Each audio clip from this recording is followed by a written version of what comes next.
What's going on, everybody? It is Brian, and I am, as you can probably tell, in a slightly different area of my house, trying to see if this different desk area presents itself to be a decent backdrop for our shots. I'm not exactly sure if I want to detour from the setting I've been doing my kind of vlog style reviews for you all, but I'll let you be the judge.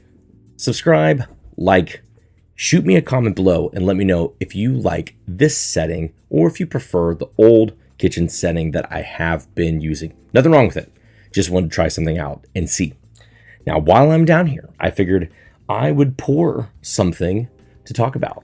And today we are getting into the Old Forester 117 series High Angel shares. This is the first version of these 117 series 375 milliliter bottles from Jackie Zykin and the crew at Old Forester. This was a release from March of 2021, and it comes in at 110 proof.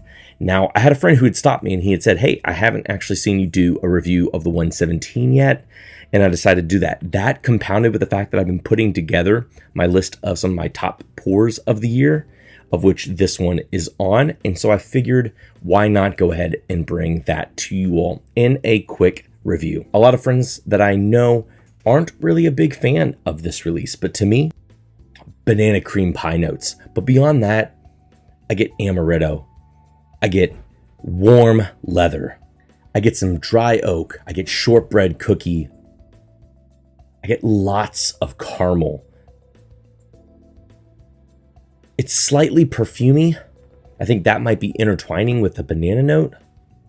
I get an inviting, slightly soft, but decadent and mature nose that has me wanting to dig in more.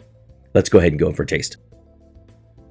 Now, the first thing I get on the palate, which is I think is the thing that impresses me the most about this, I get a lot of charred oak, not all unlike what I get from the King of Kentucky.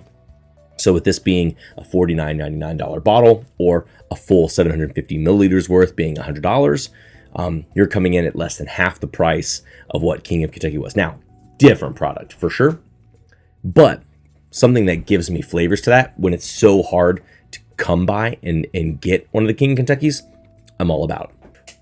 Rich caramel, lovely, beautiful tobacco notes.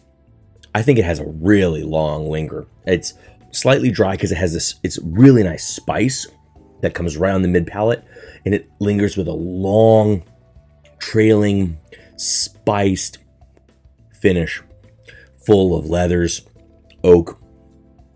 That amaretto makes an appearance again, and the more it sits in the glass, the more butterscotchy the nose gets. But not only that,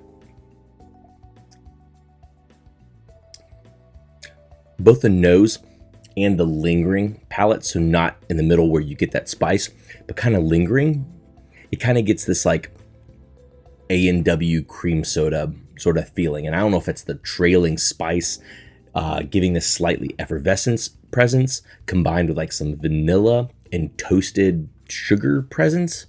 I'm not quite sure, but it's something about it that is reminiscent of days before when I used to drink a ton of A&W sparkling vanilla cream soda.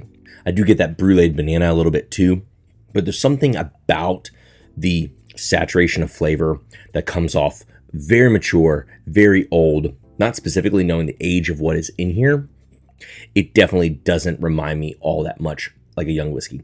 Maybe it has a little bit of heat, even at this low proof, that might give nod to that, but I don't know. I feel like it comes off just really well spiced and enjoyable, especially to balance some of the sweet decadence that it brings in such a full and saturated way. This is a pour that I keep coming back to, especially with the bourbon barrel selects. Those have been ones that I've tried a whole bunch of them, and there haven't been a whole lot of them that have been very appealing to my palate. I feel like a lot of them come off a little too hot, and this is one that I feel like heat is balanced with the flavor and its proof, and it's a really enjoyable not bottle, but also comes in at a really good MSRP. I know this isn't really a product that a lot of people are going to see. However, like I said, I did have some folks reach out about not having discussed this pour before, and I wanted to go ahead and say something about it. Again, Let me know what you think of the new area. Might be a little too sterile, a little bit too clean. If so, we'll get back up to the other room for our next video. Thanks again for tuning in. As always, again, please subscribe, like, let me know if you're enjoying the content that we're bringing. It's getting closer towards the end of the year, so I'm putting together a wrap up of some of my favorite pours of the year. You're likely going to see this bottle on there. If you want more content, please subscribe to the Entry Proof Podcast. That's a podcast that I do with Drew P. Whiskey. He's also here on YouTube. You can catch us on his channel Thursday nights doing some live streams, or catch us at entryproofpodcast.com. If you want to support the content that he or I are doing here on YouTube, or some of the barrel picks that we're bringing to Neat Nation, feel free to jump over to patreon.com/entryproofpodcast, where you can learn more about the picks that we have coming up and continue to fuel content that we're putting out. Until next time, everybody, see you later.